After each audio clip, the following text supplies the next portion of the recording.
Hi everyone, and welcome to the Fit Formula.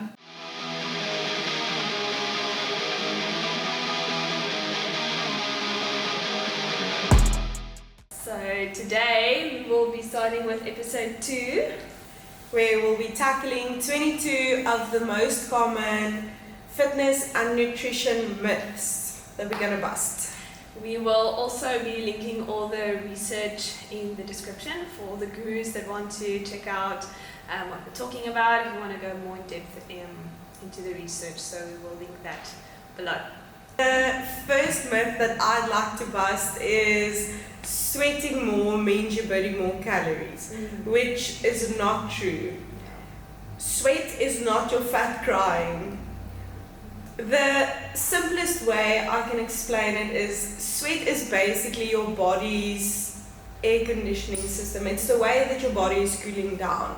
I'm not an excessive sweater, so that doesn't mean I'm not necessarily burning calories doing a workout.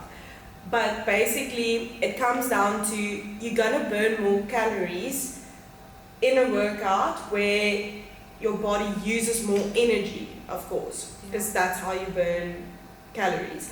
But it doesn't have to be a high intensity workout or something ridiculous to make you burn calories. You can do something simple.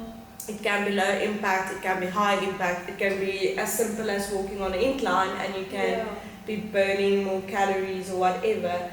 But just because you're not excessively sweating doesn't mean you're not burning calories. Yeah, that is very true. I think a lot of people use that as an indicator. Yeah, I used to, because I used to think, what's wrong with me? I'm not burning any calories. And you're putting on all these layers, jackets, doing your cardio, putting on, what do you call it? It's like a rub for your muscles. It's like a, what do you call it?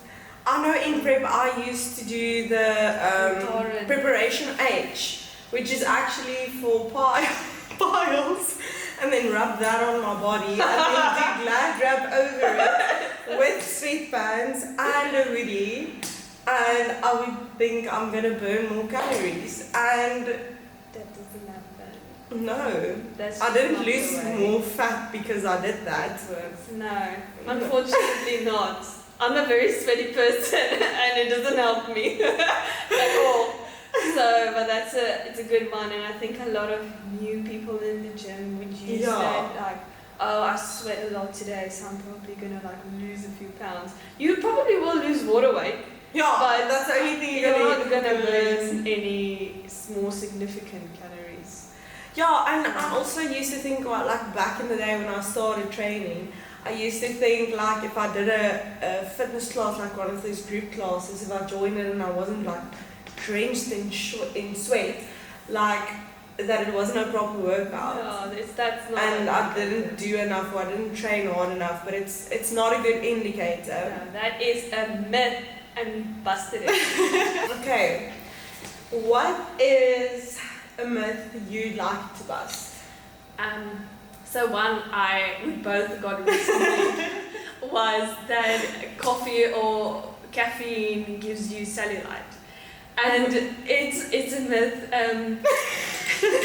We should be covered. It's not. That's just so cellulite is not caused by caffeine. It's a genetic thing, and it's just your fat pushing through your connective tissues. And you can read about it more in the research that we have linked in the description.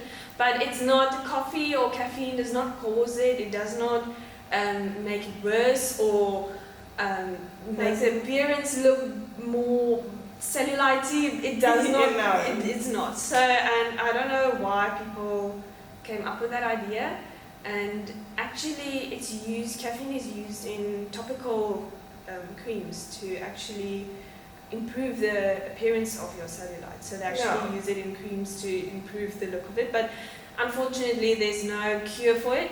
It's a genetic thing, and especially in women, it's just the way that our fat deposits and the connective tissues are structured in our bodies. So it's not I would also like to add, the funny thing is, people think only fat people have cellulite, Oh, but no. I literally had cellulite like right up until the last end of prep. Yeah, me too. I Like, get it's a lot of normal. mine. It is. I think. It's such a normal thing, but it's such a Yeah. taboo. Like, oh, you have cellulite. It's like But it's not, and I think we should just accept it, and normalize it's it. normal to have it. And I mean, I get on my carbs. It's the weirdest place to get cellulite, but I have it, and it's just what it is. And the only way that you can possibly make it look less bad is if you lose fat. So that's the only way to. And I think also if you train that muscle group a bit harder, the appearance would be less, but it's not going to take it away completely. Because I found that ever since I stopped training my quads, it appeared more on my quads. Okay. But if I'm more muscular on my quads, you see it less. Yeah, because it's So I feel like the bigger the muscle, I don't know, that this Well, part is not science-based. This is just my theory. It's the no. But it makes sense because if you think about it, if you have more muscle and you have less fat, Yeah, then it would obviously be less. There's less fat pushing through that connective tissue. So unfortunately, there's no cure for it except for losing a little bit of weight. But I think we should be more normal or normalize it a little bit. Yeah, and There's be something to more be ashamed gracious. of. I think social media tends to create this picture in our heads that everyone has a flawless body and flawless face and whatever. But unfortunately, there are things such as Photoshop. And nowadays you can make everything bigger or smaller or whiter or darker or whatever. I have this thing on my TikTok. I keep getting this ad of this app that they're promoting where you can like adjust your body. It's like that picks on or something, and then you can like make your waist smaller. And I just thought, why are they promoting this? Literally it's like what? You this one time, no, I have to confess something. So this one time, I had a thing on with a bunch of influencers and they were all talking about this app. I think it's called like Lensa or something. So I downloaded it because I was like, what's the app that we're using to edit our photos? Like not excessively, I don't want to look like a Barbie doll when I'm not. Yeah. And everyone was talking about Lensa, so I downloaded it and then I signed up for the free trial and then I literally went on there and you can edit everything. You can make your waist completely disappear, you can make your butt this big, your boobs this big, you can even like change your hair, if I'm right. You can change the look of your hair, you can literally take a photo in the morning and then put up a full face of makeup just by the tap of a finger. It's crazy. So don't believe everything you see on social media. Even the girls on social media have cellulite, they just prefer not to show you. Yes, and especially those people that promote health and wealth, and they are usually the people you have to look out for. But yeah, cellulite, it's not caused by caffeine, so you can drink your coffee. And we busted the myth. Yes. What is your myth? Another myth that you have? Another myth. I would say if the weight on the scale drop, it doesn't necessarily mean you lost fat. So a drop on the scale, I'm not saying like don't get excited when you're losing weight on the scale, but it can be a lot of things. It can be your glycogen levels, it can be water weight, it can be muscle, it can be fat. But I would rather use progress photos and how I look and feel as a good way of tracking that I actually lose my fat and doing like caliper tests and things like that, rather than just using the scale, because there's so many things that plays a role. And even if you weigh yourself every day at the same time for like a week straight or a month straight, your weight's going to go up and down and up and down and up and down the whole time. It's just normal. It fluctuates. It's water retention, your hormones, everything you ate the day before, how you slept, all those kind of things. And a study in 2013 showed that whether you had a quick weight loss or a fast weight loss, your fat loss actually will decline the same amount if you in a consistent calorie deficit, if that makes sense. Yeah. So whether you drop the weight overnight or whether you dropped it over 3 or 4 months, it's still gonna, your percentage of drop is still gonna be the same, if that makes sense. Yeah, it makes sense. And I think with women, especially our hormones play such a big role. Like for me, I'm always more heavy around when it's my period time. Yeah. I'm like at least a kilo, 500 grams, a bit more than I'm at my normal weight. So it's just a little bit more, but it's not. It doesn't mean you gain weight or like you're fat. And another thing is, I know for a fact, because I love my droeworst, if I eat if I eat a lot of droeworst the night before or the day before and I didn't drink a lot of water, then my weight is sky high the next day. It's obviously like water retention because of the high sodium intake. So a lot of things play a role in weight loss, but weight loss and fat loss is not necessarily the same thing.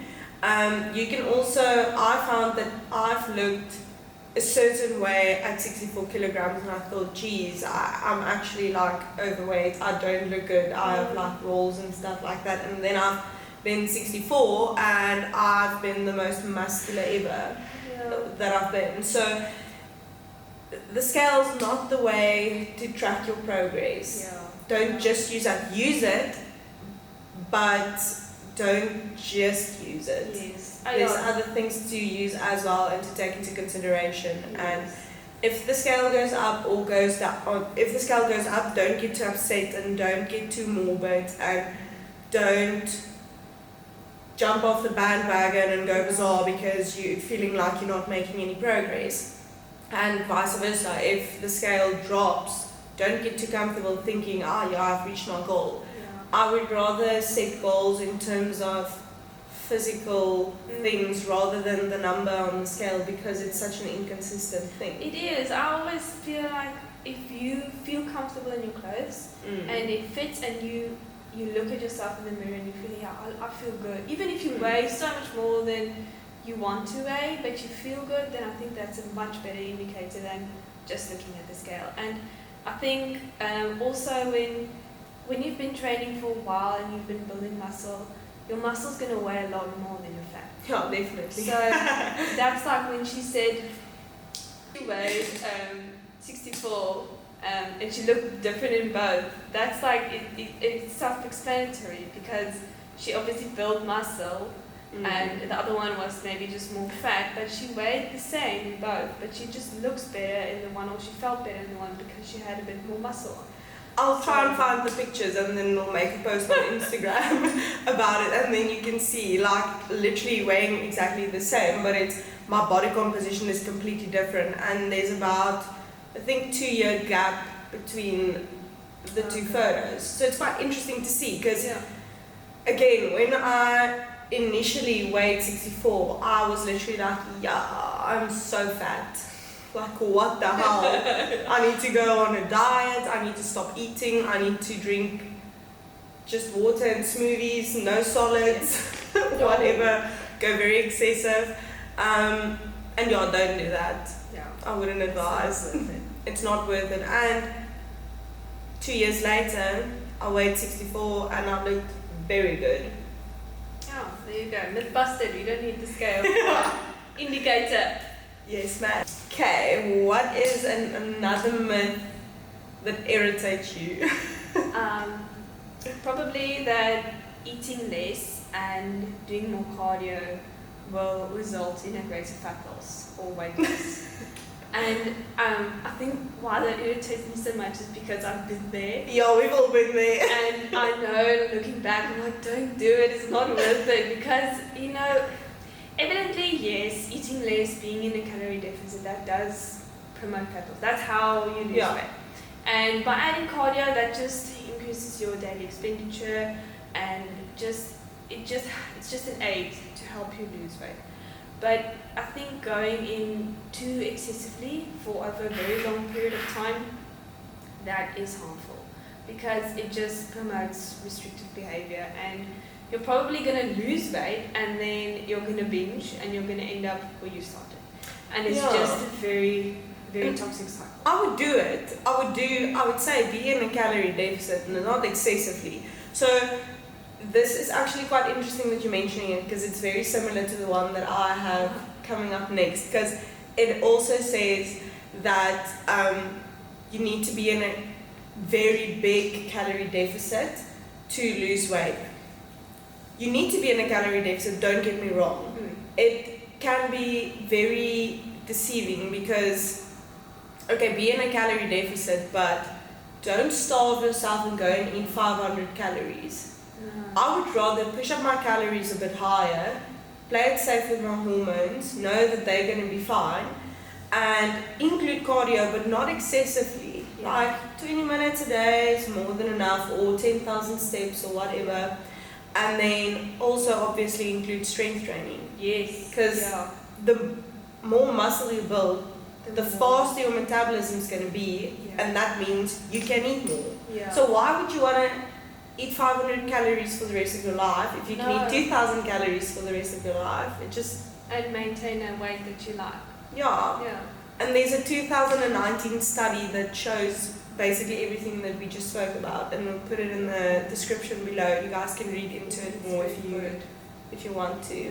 And I also think that, you know, when you eat less, well, it is true, it's in the study, when you eat so much more or less than you're supposed to be eating, like say if you just eat 500 calories, like you get some people that would just, you did it, but back in the day there was like, you eat 3 hard-boiled eggs for breakfast, and then lunch, and then dinner. It was like an egg diet. I don't know if you... No, I never. There was like that diet that you just had like 3 boiled eggs for the whole day, or like 9, whatever.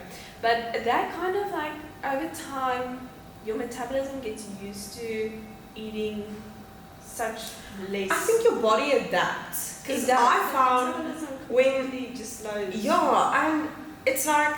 your body adapts and gets so used to eating such little amount of food. So that's what I found when I was in a very big calorie deficit for a very long time, which I would not recommend. Because, first of all, I lost my period.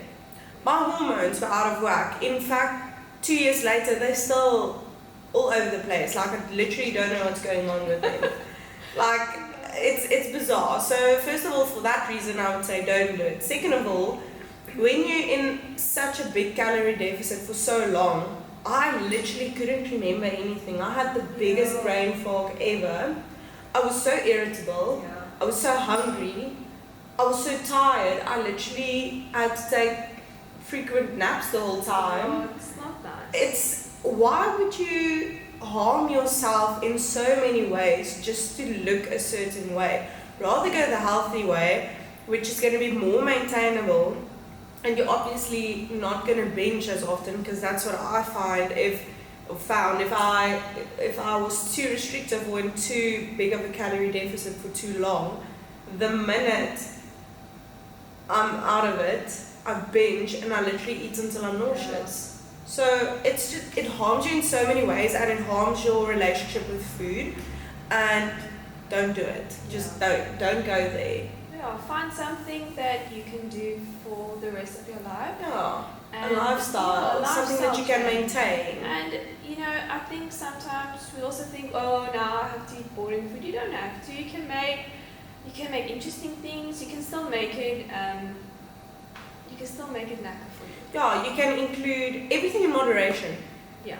I just have to say, Megan wrote me a diet. And can I just say, I'm a guinea pig, basically. But she included my 2 favorite things in the entire world. So previously I said I really like dribbles. I really do. She included that. And she included chocolates. What better diet is there? Like, I was looking at it, I'm like smiling from ear to ear. And I'm like, this girl understood the assignment. I did not pay her to say that. This is not a paid ad. I just have to tell you, everything in moderation. You can include the foods you like, without being too restrictive, and you can still achieve your goals. Yeah. Definitely, 100%. And if you include them, you're less likely to binge on them. Yeah, and you're still enjoying and you're losing weight, so it's your choice at the end of the day. You can either lose it very quickly, very easily, and gain it back very quickly and easily, or you can take the longer road and lose it over a few months and can keep it off. So I have a saying which I used to say to my clients all the time is, a quick loss is a quick gain. If you lose 5 kilograms in a week, you're going to gain it back like this. But if you lose 5 kilograms over a course of 4 months or 2 months, it's less, it's less drastic. yeah. It's small changes that you make, and you're more likely to be able to maintain it. And it's obviously healthier for your body. The body's not going to go into shock because it's gradually losing the weight. It's not like boom, bam, thank you, ma'am. No, I'm not fitting in my jeans anymore in a week. No, so that's a good one. Yeah, I think we busted another one. Okay, so what is your myth number 4? Is number 4? I think so. Fats are bad for you. This one irritates me because it's straight out of the 90s. I feel like our parents used to believe that. Is it like, are you talking like body fat or like... No, like fats, like... Oh, okay. So like eating fats, eating Okay. fatty products. Oh, no. So eating my dribble is bad for me, eating eggs, things like that. Yeah, this is straight out of the 90s, and I think we should leave it there. That's my honest opinion. So a study in 2013 made it very clear that you need to incorporate fats in your diet because it's so good for your hormones, for cell structure, for it keeps you satisfied for longer. Yeah. There's so many benefits of including fats in your diet, but I wouldn't say like go excessive and eat all the fat in the world. Obviously, make good choices. Choose a good fat. For example, avocado or nuts and olive oil, things like that. Don't go overboard and eat like a steak with this thick piece of fat and this tiny bit of meat. Yeah, that's true. Yeah, just make better choices in terms of the amount of fat that you include, but I always try to include plant fats. Yeah. I think they're a bit better, but not saying like animal fat's not good for you. I love my egg as well. Fat doesn't make you fat. Being in a calorie surplus makes you fat. I mean, Exactly. you could be overeating on protein bars, and that can also make you fat. Yeah, and just don't do anything. As a female, I have to say, I've been struggling with my hormones for a very long time because I messed it up with being in a calorie deficit for way too long. And if I include the right fats like avocados and nuts, my body responds so well. It responds so well in terms of my hormones are a little bit more stable, and the moment I take it out, it's all over the place again. I'm not saying it's the cure. This is my personal experience of including plant fats in my diet. It just helps so much more to stabilize my hormones. Yeah, I think having fat in your diet is a good thing. Yeah, it's not going to make you fat. No, it's not. It's not going to go from the lips to the hips. Nope. I think maybe where people got this idea because fats are a bit more calorie dense. Yeah. 9 calories in a gram of it. So I think it's easy. You can easily overconsume it. Yeah. And if you have it in moderation, it's wonderful, and people shouldn't cut it out. It's just it's a myth. Definitely. Myth that we busted. Cheers. Okay, so my 5th myth is that drinking protein shakes and lifting weights, like heavy weights, that makes you bulky. And the amount of times. And I've heard so many people in here that look at the protein shakes and then the ladies ask, but is this going to make me like bulky? Am I going to like gain like and then they want to join you. They want to join you as a person, like as a personal training client, but they don't want to lift weights because they don't want to be big and bulky and look muscular and manly. And I'm like, we don't have the testosterone of a flippin' male or gorilla or whatever, we're not going to look like that even if you try really hard, unless you like a crossbreed or something. A hybrid type of thing. You most likely won't look. I really want big muscles there, and I've been training really hard for a really long time. If that was the case, then bodybuilding would be so easy. Then Yeah, everyone would do it. person would be doing it. And then steroids wouldn't be a thing. Exactly. But I do think that no, it doesn't make you bulky. No. You have to. I think if you want to look a certain way, you're going to train that way, and Yeah. lifting a 3 kilogram weight is not going to make you bulky. I mean, doing resistance training is going to actually tone you up a little bit, and Yeah, and it's gonna speed up your metabolism. It's gonna increase your bone density. It's gonna improve so many things in your body. So, it's not going to make. and you're gonna look good, Yeah, you're going to look good, and you're gonna be strong. And even consuming protein shakes, that's not. It's gonna make you fat if you take the protein shake and it's putting you in a surplus, and you're not training and you're not in a deficit. Then it will probably make you gain weight. But if you are training, most of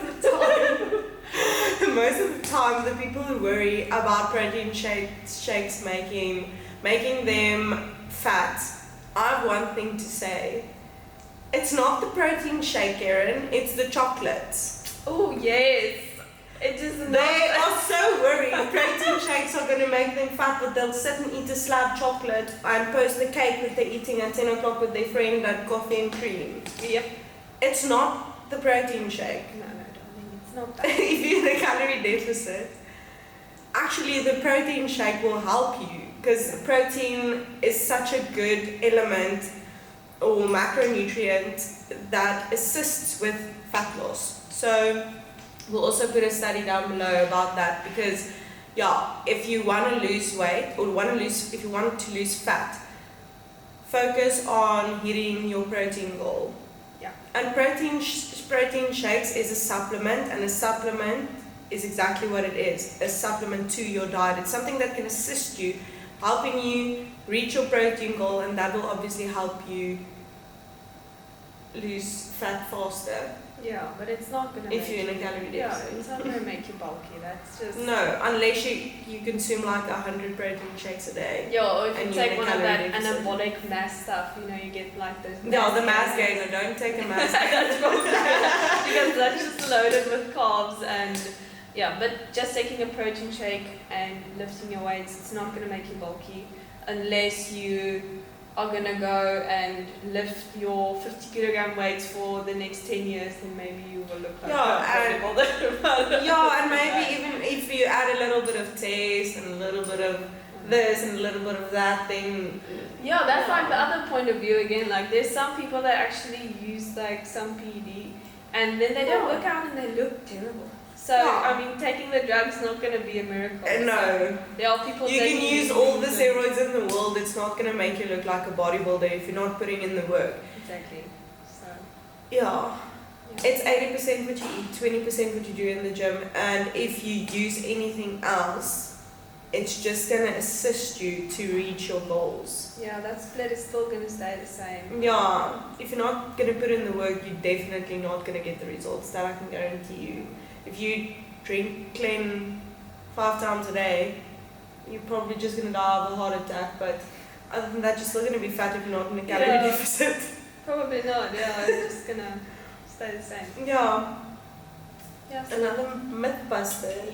myth number 5 for me. So, eating clean guarantees weight loss. This is it's an interesting one, because just because it's clean or healthy doesn't mean there's no calories in it. There's a 2013 study that says if you eat all the vegetables in the world, you can still be in a calorie surplus and not lose weight. It still comes down to, if you want to lose weight, you need to be in a calorie deficit. Just because it's clean, just because it's healthy, doesn't mean you're in a calorie deficit. Yes, eating clean and eating healthy is good for you, and it's good for your body. And obviously, if you fuel your body with the right nutrients and macronutrients and all those kinds of things, it's gonna be beneficial. But you're not necessarily gonna lose fat if you're not in a calorie deficit. So be vigilant of thinking you can just eat whatever you want if it's healthy, because you're not necessarily going to hit your fitness goals if you're not in a calorie deficit. Now that you're saying like healthy, I remember there was once a girl I knew, and she said to me, she's going to start eating healthy and she's going to be more healthy. And then I visited her and we were watching a movie and she's like, oh, but I'm going to be healthy. And she took out a tub of peanut butter. She was like, I'm just going to eat the peanut butter instead of eating a bunch of chips. And I'm like, peanut butter is so high in calories. I just thought, I guess, like, I see where you're going, but that's not going to help you. You're probably going to just gain weight from eating all the peanut butter. Yeah. But it's so true. Like, I think a lot of people just have that misconception of now they have to eat healthy. And also the thing is, just be mindful of what you're eating and the amount that you're consuming. Know when to stop with anything. Like, obviously, if you consume a big bowl of sweet potatoes, it's still gonna have calories in. Then you might as well eat a pack of chips. Yeah. I think it was actually, I don't know who said, I think it was that Sam Sulik guy. He once said that as long as you hit your macros, you can basically eat anything. So if you eat junk, let's say you have McDonald's for breakfast, lunch, and dinner, but you're still in your macros and you're still in a calorie deficit, then technically you wouldn't gain weight. And that goes vice versa. If you eat healthy but you're eating in a surplus, it's not going to make you lose weight. That's not the way food or the energy expenditure, the energy, what do you call it, the energy diagram, that's not how it works. So yeah, and like you said, the important thing is you need to hit not only your calorie goal but your macro goal as well. It doesn't help if you're not hitting your protein goal. Yeah. You're still going to lose weight, but obviously if you hit your protein goal, you hit your fat goal, you hit your carb goal, you're going to get there more easily, and your body's obviously getting the right fuel to get where it wants to be, or where you want it to be. A good example is a car. You cannot take your car that's taking petrol and pour diesel into it and expect it to come from point A to point B. How is it going to do it? Because it's not fueling it with the right stuff. It's probably going to break. The same way, if you in a calorie deficit and literally the only thing that you eat is chocolates, you're not getting any vegetables or any like good vitamins and nutrients and stuff in, how do you expect your body to function? It still needs all of those things. So you're either going to end up taking a shitload full of supplements. Sorry for my language. You're not gonna be that. But you're either going to end up taking a ton of vitamins and supplements and things like that just to be healthy and to give your body what it needs, instead of just filling it with like vegetables and just eating healthy foods. See, that will also keep you satiated for longer. Yeah. Because if you're just gonna like eat junk, you're probably gonna feel less satiated and less full. But it's also lower in volume. Like you can consume a ton of veggies, like a big bowl of veggies, and there's like less calories in than a small McDonald's burger. Yeah, and you will have your fiber, you'll have some vitamins, and you'll feel fuller. So it's about making the right choices. So that's a good one. Another myth busted. So another one that I've also been hearing a lot is people saying carbs are bad for you. And it's so sad because carbs are wonderful. And it can actually be used to your benefit to improve your workout. Yes, because actually there's a client of mine, a lady, she used to not eat carbs at all. And she cut it out because she said it's going to make her gain weight because it turns into sugar. And then I said to her, okay, just try to eat a little bit more carbs. And then a week later she said, oops, a week later she said she feels so good because now she has energy, she can complete her workouts, not feeling fatigued, she doesn't feel tired during the day anymore. So carbs are not the enemy, and they can be very useful, and it's not going to make you gain weight or make you fat. It's just if you excessively consume it and it's putting you in a surplus, then it will make you gain weight. But if you are still in a deficit, and it can be really useful in fueling you throughout the day and making you just feel better. So. I really want to add, I'm very sorry because it's someone very close to me that said this.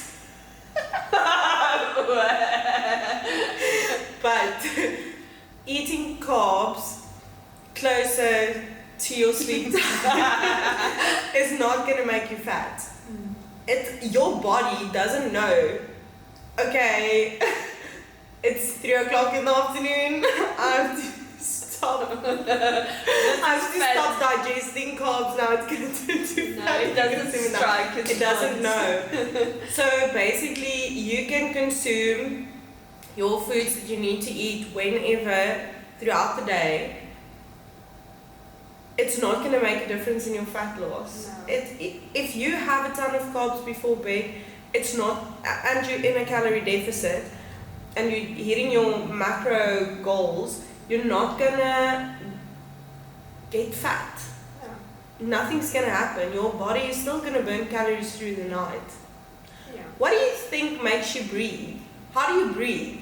Yeah, your body needs fuel and food for it to be able to breathe, for you to be able to get up in the morning when your alarm goes off, for you even to dream. Your brain needs to work, and you need food for to fuel your body for it. So don't make food and carbs the enemy. It's not. You with your how can I say it? With your inability of self-control is the problem. Yeah. And actually consuming carbs at night makes you sleep better. That's also a study. It makes you sleep a lot better if you consume carbs at night. And also choosing what carbs you eat makes a difference. Like if you eat complex carbs, that can aid in your digestion as well. But if you eat refined sugars and stuff, it can be a little bit more, not harmful, but it can impair your digestion. So, and like you said, now you sleep better. The worst thing ever is to wake up in the middle of the night and your stomach's growling because you chose to stop eating carbs at 10 in the morning because otherwise you're going to get fat. Yeah, no, at the end of the day, if I have to choose, then I'd rather eat the carbs at night, like say it didn't make me fat, but I would rather sleep better and have a little bit more fat, if that was the case. Add it to the bloopers. At the end of the year, we'll spoil you guys with all the bloopers. Yes, well, we just had a very big one. And that's another myth. Another myth that I'd like to bust, because I also hear it a lot, is if you stop working out, your muscle turns into fat. Ooh. Which is, it's literally impossible because it's made up out of different tissues. So it's literally impossible. So basically, I think people confuse it with, it again comes down to the amount, your energy expenditure and the calories that you burn throughout the day and the calories that you consume. Obviously, if you burning 2,500 calories with your workout included, and you in a 2,000 calorie diet, so basically in a 500 calorie deficit, you're going to lose weight, and your muscles going to be present because you're obviously training and you're doing the work in the gym and whatever. But if you then stop training but you're not adjusting your calories, then say, okay, now you burn 1,500 calories, but you're still consuming 2,000 calories, then technically you're in a calorie surplus, so you're going to gain weight. It doesn't magically transform muscle into fat because you stop training. Our bodies are smart, but they're not that smart. No, maybe if it was the other way around, that would be a big wonderful. score. No, unfortunately, that doesn't happen. No. It's just, there's different tissues, different chemical structures, and it just doesn't work like that. I think maybe because what happens is when you exercise and you use the energy, you use the fat as energy. The fat can be converted to energy, but it can never be converted to a muscle. To a muscle. No, it can. No, your body build. But similarly, if you're in a too big of a calorie deficit, your body's first gonna obviously use the food and stuff like that as the energy. Then it's gonna go into your fat, and then if you're still in a too big of a calorie deficit, then it's gonna chew away your muscle as well. So don't go in too big of a calorie deficit either. Yeah. But it's never going to convert your muscle into fat, or vice versa. No, it doesn't work. But it's like you said, if you just stop exercising, your total daily expenditure is just going to be so much less. Yeah, it's going to be lower. Yeah, it's going to be very low. And then if you're going to still consume the amount of food, you're just going to gain that weight. But it doesn't turn into fat. No. Glad we sorted that one. Yes. Busted. So,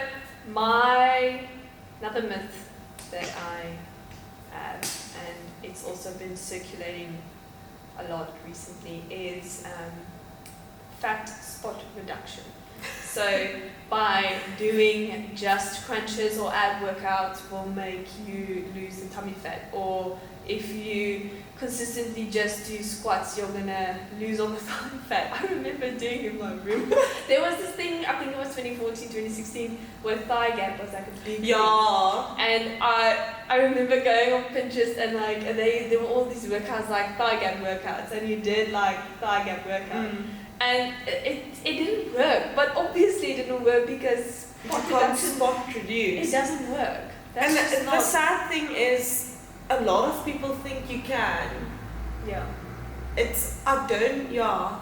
think it's just misinformation, but that's why we're here, to educate you. Yeah, there's been studies that show that there's no correlation between doing an exercise and losing that fat in that specific spot. You're gonna lose fat overall. So when I lose weight, the first place where I lose weight is in my chest, and I don't do exercises there. So it's like it's just unfortunately not how it goes. You can't spot reduce fat, but you can spot train the muscle. So obviously if you train your calf's gonna grow. Yes. And if you train your bicep's gonna grow. Yeah. But it's not gonna make the fat on your bicep or your tricep or wherever disappear. Unfortunately, it doesn't work like that. It would have been great because then I would have had a really nice bum and legs. I would have had a six-pack by now. Yeah, I also would have had a six-pack. And skinny legs, skinny bum. It doesn't work. No, but it does. If you train the muscle grows and it can use more energy, but it doesn't mean. Yeah, it's not going to spot reduce there. Be in a calorie deficit. Yes. Do your cardio and strength training. Yes. That's the solution to all your problems. If there's anything you learned throughout, it is check your macros and don't do it excessively. And you can't spot reduce and eat your carbs. Exactly. Yes. And drink your protein shakes. Yes, and lift your heavy weights and make you bulky. No. If you watch the video, you will know it doesn't. But that one is busted. My last myth is being sore means you had a good workout. And it's actually not true, because the way it works is obviously if you're new in the gym, your muscle's not used to the movement or whatever, you're weak, your muscle needs to get used to the movement and the exercise and whatever. But now you only get stiff if it was like a new movement, something that you're not used to, or if it was like an eccentric movement, then you'll get sore. The soreness is DOMS, delayed onset muscle soreness.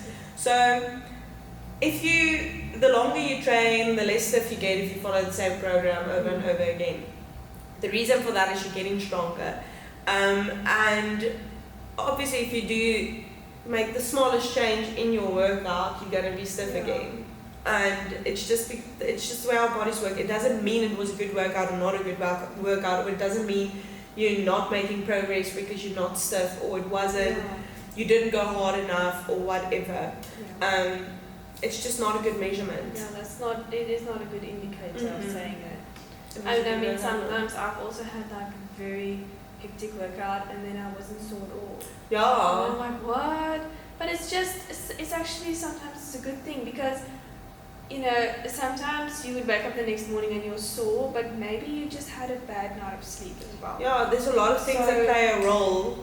I'm thankful if I'm not sore, because I know that I've recovered successfully. So it's not always a measure, and I think sometimes being too sore can also be harmful. Yeah. Because that maybe you're not sleeping enough, maybe you're not eating enough, maybe not recovering properly. Yes, so it's not always a good thing if you are sore all the time. But now that you're saying eccentric, so I have my training program. It's been the same for a while now, and I've been focusing on going slow on the eccentrics. Man, am I sore? It makes such a difference if you do it slow and controlled. It's such a big difference. So that's a big pointer I can say. Like, really go slow on your eccentrics. It makes. Don't ego lift. Do it slow and controlled. Do tempo movement. It's better to train that way, then you're obviously also not going to get injured. I'd say rather focus on recovery than being sore. Yeah. Speaking for myself here. But I think that is very good. Yeah, that's a few good myths we've busted there, and I hope we reached a few people out there that have been following these myths. I hope they make sense for you and you can go do your own research. We have put the links in the description for you to go view and read about them. And if you like the Fit Formula, please like and subscribe and follow us on Instagram. And tag Red Bull, please. I really want them to sponsor us. Thank you, Red Bull. Thank you. Thank you guys for watching. Thank you. Bye. Yeah, but it's luckily it's not. So now you can eat your carbs.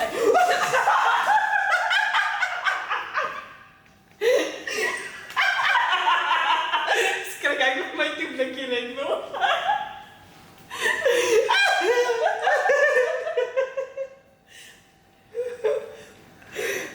So, what is your another? That's what she said. Just kidding.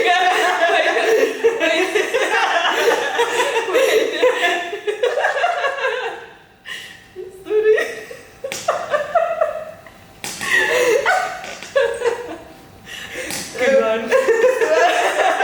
When